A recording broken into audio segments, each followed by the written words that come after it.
राधे राधे दोस्तों, जय श्री कृष्णा। कान्हा जी की कृपा हम सब पर बनी रहे, इन्हीं शुभकामनाओं के साथ आज की वीडियो को शुरू करते हैं। दोस्तों, कल हमने माघ मास महात्म्य का प्रथम अध्याय आपको सुनाया। आज हम आपको दूसरा अध्याय पढ़कर सुनाएंगे। आप सबसे रिक्वेस्ट है कि वीडियो को पूरा और ध्यान से सुनिएगा। तब राजा के ऐसे वचन सुनकर तपस्वी कहने लगा कि राजन, भगवान सूर्य बहुत शीघ्र उदय होने वाले हैं, इसलिए यह समय हमारे लिए स्नान का है, कथा का नहीं। सो आप स्नान करके अपने घर को जाओ और अपने गुरु श्री वशिष्ठ जी से इस महात्म्य को सुनो।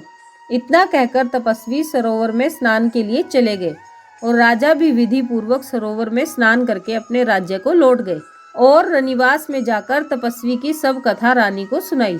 तब सूत जी कहने लगे कि महाराज, राजा ने अपने गुरु वशिष्ठ जी से क्या प्रश्न किया और उन्होंने क्या उत्तर दिया, सो आप मुझसे कहिए। व्यास जी कहने लगे, हे सूत जी, राजा दिलीप ने रात्रि को सुख से सोकर प्रातः समय ही अपने गुरु वशिष्ठ जी के पास जाकर उनके श्री चरणों को छूकर उन्हें प्रणाम किया और प्रणाम करके तपस्वी के बताए हुए प्रश्न को अति नम्रता से पूछा। हे गुरुदेव, अपने आचार, दंड, नीति, राज्य धर्म तथा चारों वर्णों के चारों आश्रमों की क्रियाओं, दान और उनके विधान, यज्ञ और उनकी विधियां, व्रत, उनकी प्रतिष्ठा तथा भगवान विष्णु की आराधना अनेक प्रकार से तथा विस्तार पूर्वक मुझको बतलाई है। अब मैं आपसे माघ मास के स्नान के महात्म्य को सुनना चाहता हूँ।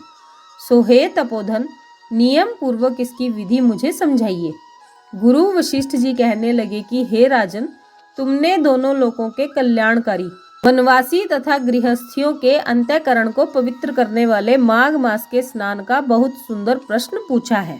मकर राशि के सूर्य के आने पर माघ मास में स्नान का फल गोदान, भूमि, तिल, वस्त्र, स्वर्ण, अन्न, घोड़ा आदि दानों तथा चंद्रायण और ब्रह्मपूर्च व्रत आदि से भी अधिक होता है। वैशाख तथा कार्तिक में जप, दान, तप और यज्ञ बहुत फल देने वाले होते हैं, परंतु माघ मास में इनका फल बहुत ही अधिक हो जाता है। माघ में स्नान करने वाला पुरुष राजा और मुक्ति के मार्ग को जानने वाला होता है। दिव्य दृष्टि वाले महात्माओं ने कहा है कि जो मनुष्य माघ मास में सकाम या भगवान के निमित्त नियम पूर्वक माघ मास में स्नान करता है, वह अनंत फल वाला हो जाता है। उसको शरीर की शुद्धि, प्रीति, ऐश्वर्य तथा चारों प्रकार के फलों की प्राप्ति होती है। अदिति ने 12 वर्ष तक मकर संक्रांति में अन्न त्याग कर स्नान किया। इससे तीनों लोगों को उज्जवल करने वाले 12 पुत्र उत्पन्न हुए। माघ में स्नान करने से ही रोहिणी, सुभगा, अरुंधति दानशीला हुई और इंद्राणी के समान रूपवती होकर प्रसिद्ध हुई।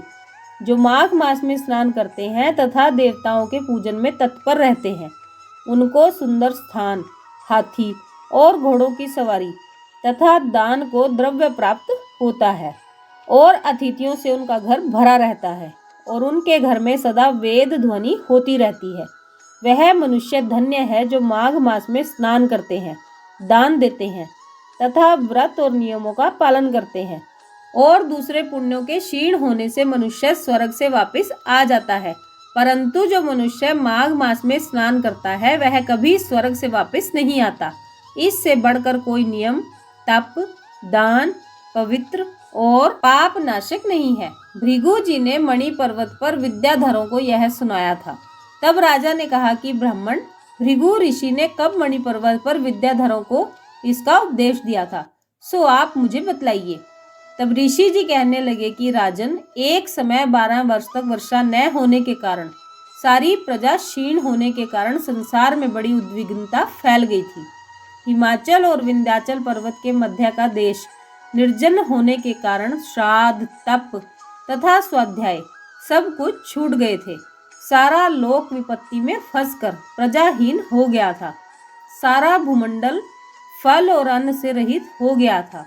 तब विंध्याचल से नीचे बहती हुई नदी के सुंदर वृक्षों से आच्छादित अपने आश्रम से निकलकर श्री भृगु ऋषि अपने शिष्यों सहित हिमालय पर्वत पर गए। इस पर्वत की चोटी नीली और नीचे का हिस्सा सुनहरी होने से सारा पर्वत पीतांबरधारी श्री भगवान के सुदृश लगता था। पर्वत के बीच का भाग नीला और बीच बीच में कहीं कहीं सफेद स्फटिक होने से तारों से युक्त आकाश जैसी शोभा को प्राप्त होता था। रात्रि के समय वह पर्वत दीपकों की तरह चमकती हुई दिव्य औषधियों से पूरित किसी महल की शोभा को प्राप्त होता था। वह पर्वत शिखाओं पर बांसुरी बजाती और सुंदर गीत गाती हुई किन्नरियों तथा केले के पत्तों की पताकाओं से अत्यंत शोभा को प्राप्त हो रहा था। यह पर्वत नीलम, पन्ना, पुखराज तथा इसकी चोटी से निकलती हुई रंग बिरंगी किरणों से इंद्रधनुष के समान प्रतीत होता था। स्वर्ण आदि सब धातुओं से तथा चमकते हुए रत्नों से चारों ओर फैली हुई अग्नि ज्वाला के समान शोभायमान था। इसकी कंदराओं में काम पीड़ित विद्याधरी अपने पतियों के साथ आकर रमण करती थी और गुफाओं में ऐसे ऋषि मुनि जिन्होंने संसार के सब कलेशों को जीत लिया है, रात दिन ब्रह्म का ध्यान किया करते हैं और कई एक हाथ में रुद्राक्ष की माला लिए हुए शिव के आराधन में लगे हुए हैं। पर्वत के नीचे के भागों में जंगली हाथी अपने बच्चों के साथ खेल रहे हैं तथा कस्तूरी वाले रंग बिरंगे मृगों के झुंड इधर उधर भाग रहे हैं। यह पर्वत सदा राजहंस तथा मोरों से भरा रहता है, इसी कारण इसको हम कुंड कहते हैं। यहाँ पर सदैव ही देवता, गुह्यक और अप्सरा निवास करते हैं। बोलिए श्री हरि भगवान की जय। तो दोस्तों, ये था माघ मास महात्म्य का दूसरा अध्याय। आप सबने वीडियो को ध्यान से सुना, इसके लिए आपका धन्यवाद। आज की वीडियो में बस इतना ही। कल फिर मिलेंगे एक और नई वीडियो के साथ। तब तक स्वस्थ रहिए, मस्त रहिए, अपना और अपनों का ख्याल रखते रहिए और प्रभु के श्री चरणों से जुड़े रहिए। राधे राधे दोस्तों, जय श्री कृष्णा, जय माता दी।